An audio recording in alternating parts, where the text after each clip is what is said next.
Who says there's not much to see in the late winter garden? Today we visit a 300-acre masterpiece and learn how you can have color even during the most difficult seasons. You won't want to miss it, so stay tuned as we garden smart from Georgia. The Safer Brand Organic Lawn Care program makes house calls. By ordering online, the lawn you want can be delivered right to your door. The Safer Brand Organic Lawn Care program is a proud sponsor of public television and GardenSMART.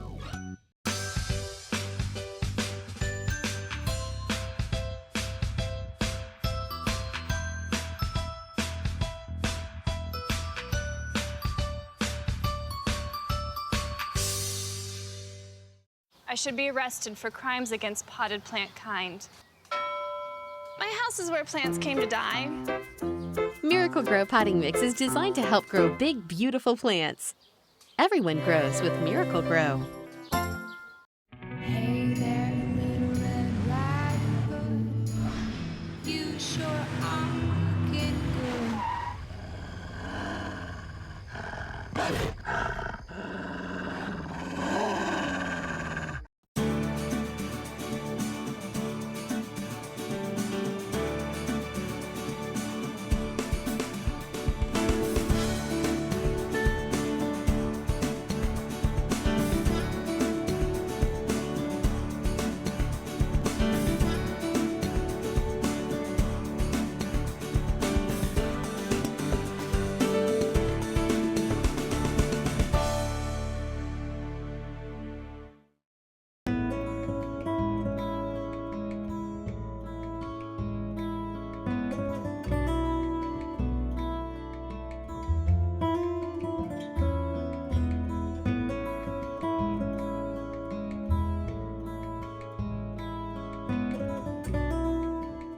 For years, GardenSMART has been traveling the country visiting beautiful gardens. And it's very rare that we find a new garden, certainly not one as impressive as Gibbs Gardens. Jim Gibbs traveled the world viewing gardens of every style and spent 6 long years looking for just the perfect location. What he wanted was land with a rolling topography and plenty of water to build streams and ponds and waterfalls on. What he found were 292 perfect acres. On that acreage, he built 16 gardens, 3 water features, and a manor house. It was very important to Jim that he found just the right plant. He wanted plants that were unique and looked mature. He would even go so far as to knock on people's doors and ask them if he could buy the plants that were in their front yard. Surprisingly, in most cases, they sold him the plant. Jim Gibbs was also the founder of Gibbs Landscape Company in Atlanta, and he's had a lifelong passion for plants that he now shares with us in Gibbs Gardens. In his own words, passing down seeds and plants from generation to generation provides the kind of love that only a gardener understands.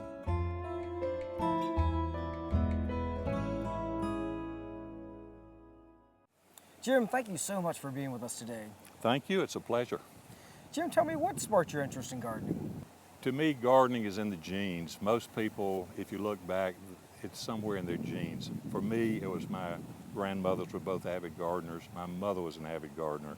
Her 4 sisters were all avid gardeners, so I listened to them talk about gardening, and I actually had hands-on experience of actually doing the gardening. And they always told me when you have your own house and you have your own property, you're going to really appreciate a garden a lot more. I realized later that that's true. When everybody has their own little plot of land and they can get out there and garden, they enjoy it a lot more. So a lot of your education was hands-on experience, but then do you also have formal training in horticulture? I do. I actually graduated from the University of Georgia. I have a major in horticulture with a minor in landscape architecture. And while I was studying landscape architecture, I decided I wanted to start a design build company in Atlanta. I knew then that I needed not only the 3 years of landscape architecture that I had, but I needed to get a BS degree in horticulture, so I knew more about the plants and how they grew and what plants to select. So that's the formal education. Well, today we're going to visit your opus, your masterpiece, Gibbs Garden. I can't wait to tour it. Thank you. Look forward to showing it to you. Thanks.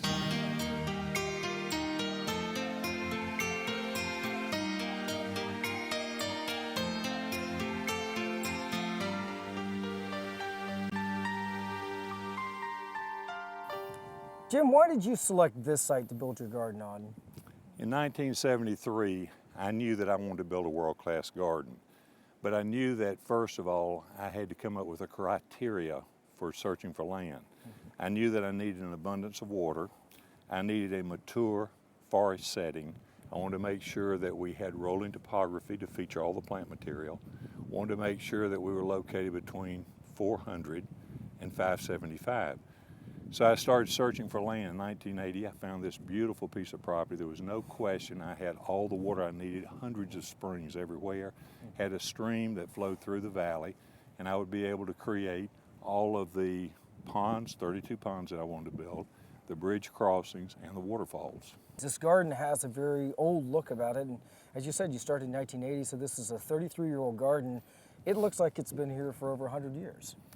Most people that come to Gibbs Garden say, did you inherit this from your parents? And of course, if you can find a piece of property as beautiful as this is, with all the natural formations that we had, it makes such a difference, because so many gardens that have been built have started as prairie land, and it takes 70 years to just get the garden to have enough age and maturity. Sure. Give us a quick overview of the garden. We actually have 16 garden venues. 3 of these are feature gardens, and they serve as the 3 magnets that pull people from one point to the next. And within those 3 magnets, we've been able to develop the other 16 garden venues. So when you come to Gibbs Gardens, if you come every 3 weeks, you're going to see something different in bloom. And it was designed that way from the 1st of March to the middle of December. So we like for people to come and see every bloom festival, and we have a calendar that shows the flower festivals and our music festivals.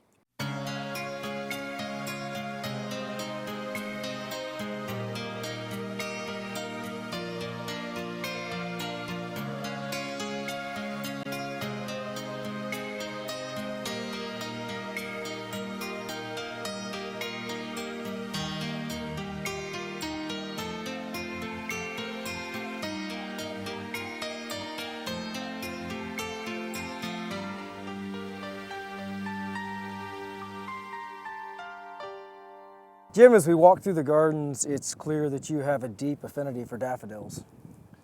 Daffodils, definitely one of my favorites. This was my mother's favorite flower. All my grandmothers loved daffodils. Every spring, I would hear the first daffodil that came out and said, "Oh, look at that beautiful daffodil." It just ushers in spring. And the yellow color is so warm. Don't you just feel warmer? And after winter of cold weather, it's just wonderful to see daffodils. It is definitely a harbinger of spring, for sure. Oh, definitely. Now you must have acres here. How many bulbs would you estimate you have planted? We have over 50 acres of daffodils. I started planting daffodils in 1983. And every year I would plant anywhere from 100,000 to 250,000 new bulbs. So as you know, a daffodil divides and doubles. So with the daffodils, we have 50 acres of just hills and dales of daffodils. And of course, I use all the different varieties of daffodils also. Now, how long of a bloom period do you get out of the daffodils? Well, a lot of people don't understand this, but one of the reasons daffodils are so wonderful, you have actually 4 different periods of time.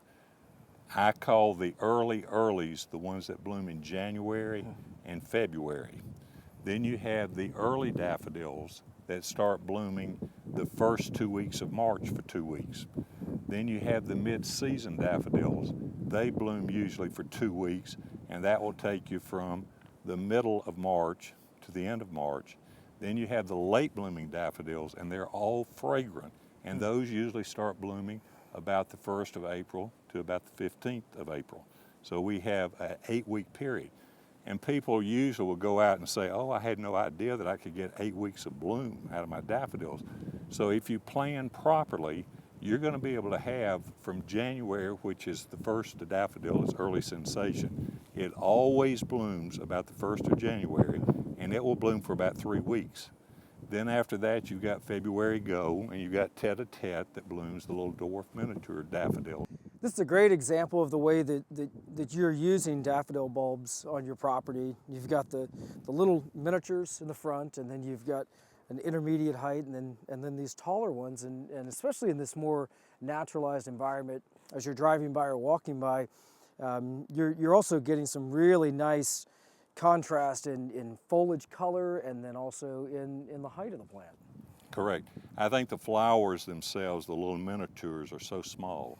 And then as you just said, the next size, just to be a little larger, and then you go to a larger flower and then a grand flower that's really like something like gigantic star that's just so large. They just knock your eyes out. But look at this, here comes the sun. I mean, you've got a little bit of sun, but with these daffodils, you already had the sun, because no matter how dreary it is, the yellow is warm and cheerful. But now look how much more cheerful it is because the sun has come out. So it makes a big difference, I think, to see the sunshine. What are your favorite bulbs? Well, of course, I have some favorites in each one of the groups. I like Early Sensation, Reinfeld's Early Sensation, because it always blooms in January. Even if it's covered with snow, when the snow melts, it's fine. We cut them, bring them in the house. The next group that I like are the February Gold. Is a wonderful early blooming daffodil, always blooms in February. And then I love the miniatures you mentioned, Tete-a-Tete, Jetfire. These are some really nice little daffodils. They bloom a long time also because it's cooler then. Then I like to go into what I call an early season daffodil, which would be Fortune, which always performs well. Florists will usually grow that and cut it for flower arrangements. And then with Fortune, you've got Saint Cavern, which is another nice one. You have daffodils in the early group, such as Ice Follies, which is always a good performer. And then with the mid-season, I like to pick something like Red Devon that you see here, and you can go in there with some of the Fortissimo is a beautiful orange center with yellow. So that's a fabulous daffodil. And then you go into the late blooming daffodils and you have Salome, which is a pink, which is a real nice. And then you have all the fragrant daffodils that are late bloomers. So they bloom a long time. So people love fragrance. Sir Winston Churchill, cheerfulness, yellow cheerfulness is another good one. Geranium is another one. So there are just so many. We have probably 76 varieties of daffodils. And every year I plant new varieties because I'm always finding a new variety that I like. Jim, this is certainly one of the most impressive plantings of daffodils I've ever seen. You've done a fantastic job here. Thank you.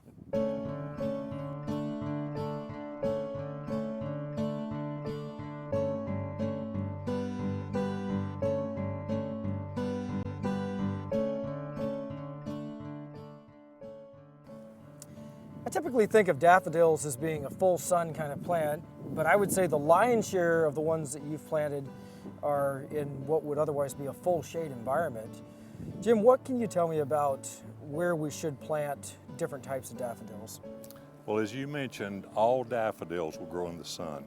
So if you have a sunny location, select any daffodil, it will grow. The ones you want to be careful about are the shade areas. You want to be sure if you have a lot of trees, you only plant early daffodils and what we call early mids. They're the mids that bloom early. Now, if you have a lot of trees that are going to come out with leaves early, you want to put those daffodils in the shade that are early because you want them to come up, you want them to finish blooming and be able to turn yellow. The secret on a daffodil is do not cut the foliage when it's green. A lot of people do this. You got to wait until the foliage turns yellow. Now, once it's turned yellow, the daffodil is safe. I have enough nutrients stored up to produce a flower for the next year. I also have been through my division. I have doubled in numbers. So that's the secret to the daffodil, making sure that you select the right kind. You probably have as much experience planting daffodils as anyone I've ever spoken with. What can you tell us about planting depth and if there's any kind of special soil preparation that we ought to do prior to planting bulbs?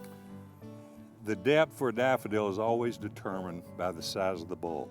If you have, for example, a 2-inch bulb, you plant 3 times, so that would be 6 inches. So it's 3 times the size of the bulb.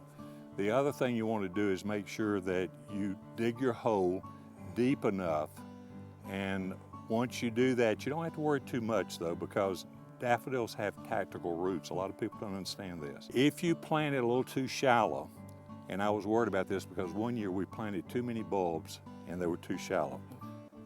Found out that they have tactical roots, and the root system will pull the bulb to the desired depth it needs for your particular zone. So the next year it's going to be fine, so you don't have to worry much about it. Daffodils are just so easy because the deer don't eat the daffodils. They're toxic to deer.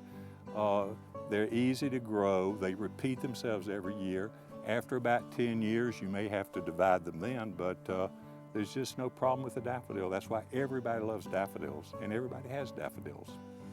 You some years plant hundreds of thousands of daffodils, and I'm assuming you don't do that with a trowel or a bulb planter, do you? No, no, no, no. What we do with our daffodils is we actually plant with power augers, and you can rent a power auger from a tool rental place. You can also buy a little hand battery operated auger, and you can just put it down the ground and pull up. It's a lot easier. Planting daffodils with bulb planters is very, very difficult. So I recommend that you always go out and get a little power operated auger, dig your holes with that, and make it easy. Then daffodils can be fun. But so many people don't plant daffodils because of the labor involved.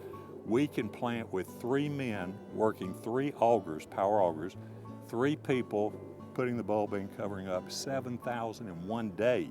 Wow. So when we plant 250,000 daffodils in a fall season, we're moving along at 7,000 per day, but you can plant 100 or 150, 200 daffodils in 30 minutes with a power auger.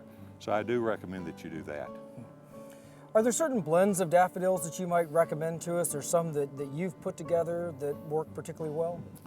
We have certain blends, and of course all of our collections have a third of early, a third of mid-season, and a third of late, so you're going to get 6 weeks of bloom out of them. If you like yellows, we have a collection that has all yellow daffodils. If you like yellow and orange, that collection has yellow and orange daffodil. One mix has all fragrant daffodils. So I think it's important for you to select the kind of color that you like best, and of course if you want fragrance, you want to go to just a fragrance mix. That's great. For more information on growing daffodils and finding the daffodil mix that's right for your garden, visit us on the web at GardenSMART.com. One of the marks of a great garden is the gardener's attention to detail from a standpoint of having many, many things in bloom throughout the entire year. And as we come to Gibbs Gardens, if I came here 6 weeks from now, there'd be a whole nother range of things in bloom 6 weeks after that, and so on and so forth through the rest of the year. This time of year, so we're in, right now in late winter, early spring, there's not a whole lot of plants that are in bloom. What are some of the good companion plants for daffodils? Daffodils have a number of great companion plants. Quince, which blooms first, is a wonderful companion plant. It comes in different colors. So you can have the white quince, or you could have, there's a red quince, which is nice. You could have their shades of different pinks and all. Another plant that would be nice would be forsythia, which I love. You've got yellow bells forsythia that bloom in February. They bloom for a long period of time, about 3 weeks, you see, because it's cooler then. Another plant that's great would be spirea, which has the white flowers. They call it bridal wreath. And you have that. In fact, we have some here beginning to bloom with the forsythia. You can see the yellow bells. So all of these are nice companion plants. One of my favorite companion plants, though, is paperbush, which is Edgeworthia. And that's blooming with all the daffodils. That plant starts blooming with silver bells in December when nothing else is in bloom. Then you have many, many more silver bells in January, and they're all over the plant in February. Then in March, you have this wonderful fragrance that just takes over the plant. It blooms, it's fragrant all during the month of March, and then in April, the leaf comes out, and then it's a brilliant yellow in the fall of the year, so it's fabulous. So those are some of my favorites. The other thing I like most about companion plants, they're vertical elements, and they break up, especially if you have a flat lot, it can become very boring and monotonous. You add some vertical elements that come out of those daffodils, it makes the daffodils so much more showy. You definitely have some great examples of flowering trees that are all in bloom through the period that the daffodils are in flower. So early on, we're gonna have red buds, and then from there you're gonna have flowering cherries, and then all of it crescendos into the magnificent bloom of the dogwoods. And they kind of track along the same time period as the earlies and the mid and the late blooming daffodils. And as you mentioned, these are excellent vertical elements. And it's a great way to, to have, color up top, and then with some of the shrubs that you mentioned, and then, the daffodils along the floor. Then you have all the conifers, which are great. You have the hollies with lots of red berries. They still have berries when the daffodils bloom. So there are just so many plants, and of course we have hundreds of cherry trees, as you mentioned, that flower with the daffodil, and there's nothing nicer than all of the beautiful dogwoods that of course are going to bloom also. They work so well together. They really do.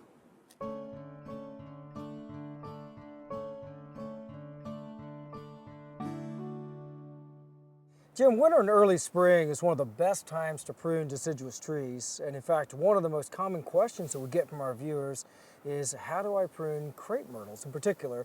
And of course, you've got some examples on your property of crepe myrtles that you've not pruned at all, some that you've done some intermediate type pruning on, and others that you've cut more severely. What instructs your decision as to how you're going to prune a crepe myrtle? Well, first of all, I like for crepe myrtle to be a little more in their natural form. I like to take out the inside limbs and let the plant grow up and feature the trunks. For example, this is a Natchez crepe myrtle, has beautiful cinnamon bark. So I want to make sure that you see the trunks. Want to make sure that the blooms that are up on the top get a lot of sunlight, which they do. Now, all crepe myrtle bloom on new growth. So if you let the plant grow taller, it's going to put out so much new growth, and that's what it'll bloom on. Same thing if you cut the plant down lower, that new growth that comes out, of course, will produce the blooms. Now, a lot of people need to think about where they're going to put the crepe myrtle in the landscape. For example, you have some miniature dwarf crepe myrtles that would work great in a landscape for a smaller house. You might have an intermediate crepe myrtle that needs to be used on a resident, or you could use this taller Natchez crepe myrtle. So everybody should think about the crepe myrtles and the size of the crepe myrtle. But we cut crepe myrtles back, for example, at the manor house to be able to see the view of the mountains. We cut them back enough to try to keep it as natural as possible, but I really prefer this to that. So everybody has to think about their location and select either a dwarf crepe myrtle, intermediate, or just the Lagerstroemia indica, the taller crepe myrtle.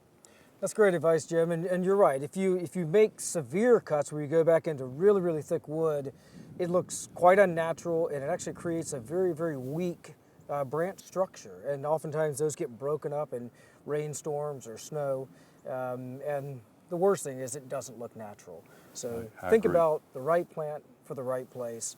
It's great advice. Jim, thank you so much for sharing this amazing garden that you've built and for all the great tips you shared with us today. It's been my pleasure. Thank you. Thanks.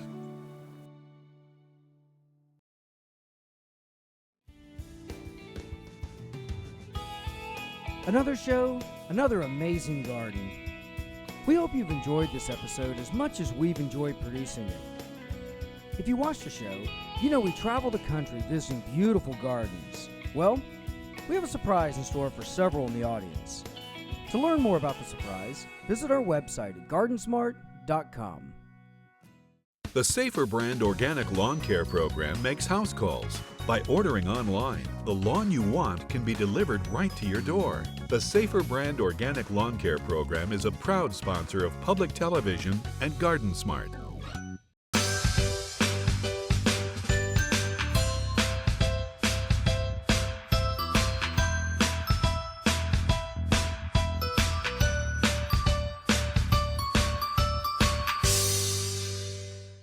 I should be arrested for crimes against potted plant kind. My house is where plants came to die. Miracle Grow potting mix is designed to help grow big, beautiful plants. Everyone grows with Miracle Grow. Hey there, little Red Riding Hood. You sure are looking good.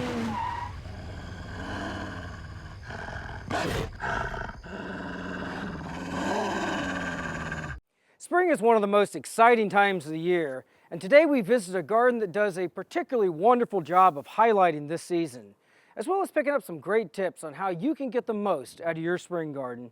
If you have questions about anything you've seen, visit us on the web at GardenSMART.com. And remember, even if you're a master gardener, there's always more to learn. So join us next week for more great tips and ideas as we garden smart.